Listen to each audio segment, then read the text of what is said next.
up with the ban onto Princess Frost, right? Who do you go with if you're from the side of Nongshim Red Force? Yeah, look. I'm not a huge fan of the Soonbin pick. I know you like it. It was just banned here. Fearless Esports definitely had an issue with it, and they decided to ban it. But I think that there are better heroes to get into going into this one, and we'll find out because again, this fourth pick by Fearless Esports will be very telling of them. They're going to stick with their DRNJ. They're going to go with that. But to go into this one, Nangshim, they need to figure out ways to just again protect the Arlie. How do you do that? Yeah, you know, it's a double-edged sword because I obviously am much more aggressive in my mindset. I would prefer Lianpo in the support role for the side of Nongshim, right? So offense is the best defense. Let's make life difficult for them to execute the combinations as well. In fact, with the Tremor Smash, we can kind of proc the legal immunity from Direnjie, and it's just one stack of it, right? I have 3 smashes. Yeah, I mean that's one option, right? Just setting that one up, and again, it just kind of creates a little bit more chaos. But it looks like they're gonna go with the Angela Moats pick. I like this. You have the Chaos Cinder Cannon Blast combination into the Blazing Brilliance that just burns and blows somebody up. I think Nongshim needed a little bit more help from the other heroes, and this is a nice 1-2 punch to kind of add into that. Oh yeah, for sure, right? Hopefully that will be the knockout blow. We've already seen the premise of having a good Angela, the burst from the Chaos and the Blazing Brilliance combination is something that is really hard to deal with. And one of the things is a tank shredder. So this Zhang Fei might not matter as much. Yeah, might not matter as much, but I think that he has the potential to just, push people away and just all you want to do is stay alive and potentially, help your own teammates as well.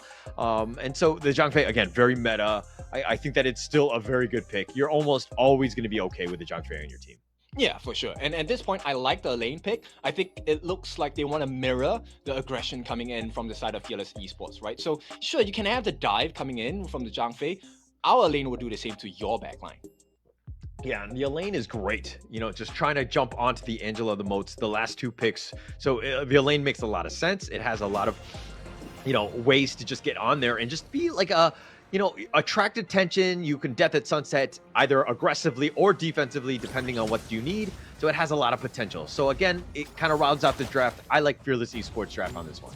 Yep, let's take a look at how this game is going to go. Potential last game here. Nongshim Red Force looking for survival against Fearless Esports Hong Kong.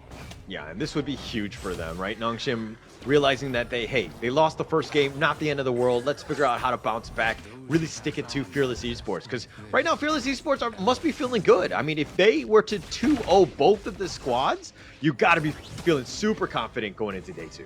Yeah, essentially they have already half punched their ticket to the King's Championship happening in October, right?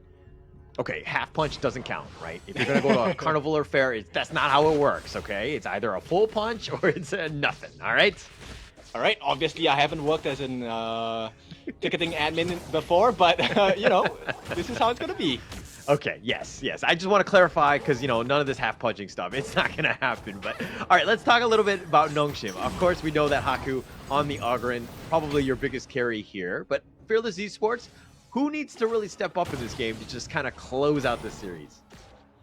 I think it has to be the Elaine, right? Because at this point, he's going to be the marker of entry. Because Dao Dao is definitely going to tank up the front lines, but Dao Dao is falling a bit low. Here comes the counter initiation as well. Illusion falling quite low. But I don't think there's going to be a killing blow just yet. Cannon Blast does not land on its mark, but Haku's around the corner, and they might be pushing Dao Dao out of space at this point. Going to use the Tragic Beauty and the Mournful Tempo, but here comes the invade. Oh my goodness, a big one. Haku secures that EXP. Yeah, just takes with his smite. He just then path of passing / surfboards on out of there, and he's going to be fine. Just backing off. Haku just being, providing a little bit of aggression in this mid lane, just taking some of the farm away from Illusion here. Yeah, and at this point, I think I like this aggression, right, coming out from Nongshim. They've stolen quite a few camps already. Fearless Esports has not done the same, but I think maybe they're just having slightly more last hits in the lane. Yeah, and Xingling backing off here. And I think another one. Oh, and another one. DJ Kali? No? Okay. Yeah. And another one. But okay, Xingling I think is the biggest one. I think he was the X factor in that last game. Really set them up for success. Just being able to just kind of harass the Siri, get up on him, do a lot of damage. I think if Nongshim kind of put a little bit more pressure on Xingling where he isn't able to free farm as much as he did in the last game, I think they're going to have a much better time. Oh, for sure. I like the bait play there with the fake TP from Kyung. That's going to slow down the aggression from Fearless Esports Hong Kong. They could have taken so much more damage onto this T1 on the bot lane. Yeah, it would have helped, right? But it looks like Fearless Esports providing a lot of resources in that bottom lane. Fable is just sticking around looking for that perfect ocean of tears. Illusion is going to join. They're trying to go for the Cannon Blast, but in the top lane, Yep, it's going to be a one-on-one as Xingling suffers at the hands of Kyung, but the real action's at the bot, and it looks like both teams, they don't want to overcommit. They know what's on the line here, right? Fearless Esports are on the cusp of a clean 2-0 and no blemishes on the record. yeah, they don't want to give this one up. First Blood, they want to play things a little bit cautiously. I think that there's a lot of respect between these two teams. They're not doing anything like super aggressive, forcing it out, making things happen, but it's more of like, hey, what is happening? Where are the minions? How do we just slow the game down? Oh, nice knockup. Illusion gets caught in the middle of two. He's going to be the first blood of this fight. And this is not a perfect situation to be in for the side of Nongshim Red Force because the first objective of the game has spawned. This is going to be the Tyrant and Haku. He's going to try. Let's see if he gets the proper passing. Will not be able to get it. In fact, it is Woodwind who secures the first Tyrant of the game. Catch his eyes on a Seaweed here. Yeah, and I don't like that play by Illusion. And this is, oh, going in. Oh no, overcommitment, and once again, second kill. Fable, 2 kills on hand, and this is the perfect start of the game for the side of Fearless Esports Hong Kong. It was kind of actionless for the first 3-4 minutes, and right off the bat, Fearless Esports Hong Kong, they take the lead. Yeah, and oh, Unending Sorrow keeping him alive. But okay, when Illusion gave up First Blood, he was hiding in that bush, and he was gonna be hit from all sides. This is my problem with Angela and the fact that you're so immobile. What are you gonna do? Why are you in the one bush in the river, and then you have no get out of jail free card? You have no ways to just kind of keep yourself elusive. You're just stuck there. So it's like pretty much all or nothing. Yeah, you might get the Chaos Cinder Blazing Brilliance, but it's one of those things where when you're getting hit from all sides, the Blazing Brilliance isn't even that good. I mean, it's a high-risk, high-reward kind of play, right? And if you take a look at what Fearless Esports Hong Kong are doing, they're kind of ramping up the pacing because instead of going for the Venomous Staff as a utility, Fable actually went for the Mask of Agony. They want to end this game quick. They want to melt them down. Yeah, and it makes a lot of sense. I mean, they're starting to feel it. Fearless Esports, again, very good with the lead. They understand how to play things out. Although the Blazing Brilliance. Not going to do much at this point, right? What can they do? Haku is now in the middle of 3. The stuns might come in, and it's not going to be helpful at all for the side of Nongshim Red Force.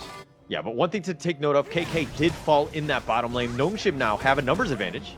Okay, it's going to be a 3, 4, 5 members on the side of Nongshim Red Force. It's Haku. He gets stunned up. Not enough damage. Conductor Su is going to be laid down. Dao in trouble at this point. Going to make it out safely. The save comes in, but Siri gets the kill onto the mid laner. They trade out. 2 for 1 at this point. Is it big enough for the side of Nongshim? A good trade? Not enough. They will not be able to take the T1. And Fearless Esports Hong Kong survive.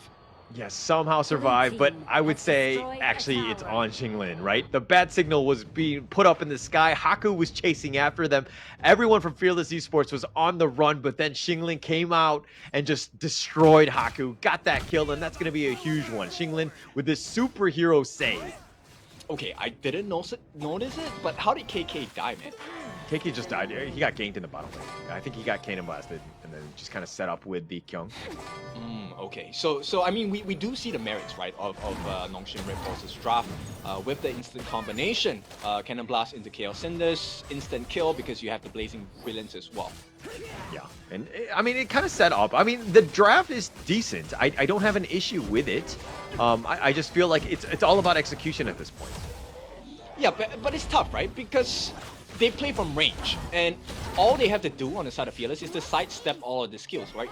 Blazing Brilliance, yes, is a long-range skill, but the range isn't as crazy as all Angela players would like it to be. And Fearless Esports Hong Kong, they definitely know the extension of the range. Yeah. I mean, understanding that is key, right? In sort of any sort of potential team fight, the kiting and the poking and the prodding and everything is going to be super important. So just kind of forcing that out. But Haku, oh, he's going to get caught on. Yep, he's going to get caught. Conductor so is going to be laid down as well. Haku falling so low, but it is going to be death at sunset. Rightly so. Nice kill on Singling, and this is going to open up the doors for the T1 on the mid. Dao taking a couple of hits as well. Does he have his ultimate? Will have it as well. It's going to be the Melody of Peace this time. The healing function coming out as they look to put more pressure in the T2. FEHK gonna lay down a couple of cannon blasts, Chaos Cinders as well, but there's too much damage. FEHK is so low, he has to back off, and once again, Fearless Esports take another win, and now the map is open. Yeah, and this is kind of what you're talking about. Okay, you know, when teams, we talk about, we make the joke that, hey, they either win or they learn, right? But Fearless Esports, they won last game, and they learned because of the fact that they actually went with the Elaine pick. That Death at Sunset, picking off Haku, key. Haku got away so many times, and as I say that, sorry, Haku did get the steal on this one, but Haku gets away because of the fact that, you know, he has that path. Yep, they get the steal, but can they survive the fight? That's the big one. They don't look any lower on the side of Fearless Esports. They get the first kill of this. It's going to be Haku and Kyung. 2 deaths in the space of 10 seconds. Now Illusion, Siri, and FEHK, they don't have the tank ability. And KK, he's super healthy. The Leaping Savior are going to lay down the shields as well. It is all about Fearless Esports Hong Kong. They got the buff stolen, but they're going to take away the structures on the side of Nongshim Red Forest space. Yeah, I don't think, I mean, that's not the worst thing in the world for Fearless Esports, if anything. They got those 2 kills, it sets things up, and it looks like they're going to even push into the bottom T3, do a little chip damage, but Haku's back up, and it looks like Fearless Esports are kind of just looking to back off and regroup. Yep, 3,000 gold in the pocket, in advantage. Now they have control of the entire map as well. The reset's going to come in for the Shadow Overlord in a half a minute or so, and I don't see how this is going to be good for the side of Nongshim Red Force. Yeah, this is going to be tough. I mean, they're already down about 4K. They're just trying to find ways to get back in. But Fearless Esports attacking on all levels, right? Siri pushing the bottom lane. Haku is just looking to invade the enemy jungle. So they're giving up their own, you know, T2s for some sort of farm. Just trying to get anything on the map. Yep, Haku doesn't want to risk the walk back. Even with the pass of passing, he will look to initiate that TP. But once again, Siri gets caught out. It's 2 different members. He's going to use his lift step. Not going to be able to survive for much longer. He's going to slip and slide, but he slides into his death. Right now, it is about the Shadow Overlord. All of the attention is going to be placed on it for the side of Nongshim Red Force. But the cavalry is here. Will they get the steal? They will have to let it reset. And right now, Chaos Cinders laid down. The stuns come in, but Leaping Savior gives them the shield as well. The Beast Form has been unleashed. And once again, Dao on the backlines. He's going to make life a hell for the side of Nongshim Red Force. The spice is just not enough. Fearless Esports, they take 3 as they march down the mid lane. Yeah, it looks like they're going to be almost looking to end this game here. Kyung actually has to recall back, but they're continuing. Yep, they're gonna try and get the stuns on. The life bars are falling low, but it's still a kill. Kyung out of the picture, out of the game, and it looks like Fearless Esports will not be denied. Once again, congratulations, a clean 2-0. They sit atop of the table. Yeah, and that's perfectly what you wanted for Fearless Esports, right? I think Xinglin just had Siri's number throughout. Siri's going to go home tonight. He's going to be sleeping, and he's going to have nightmares of Xinglin just chasing after him, just chasing him down to the ends of the earth, making sure that he has a bad game.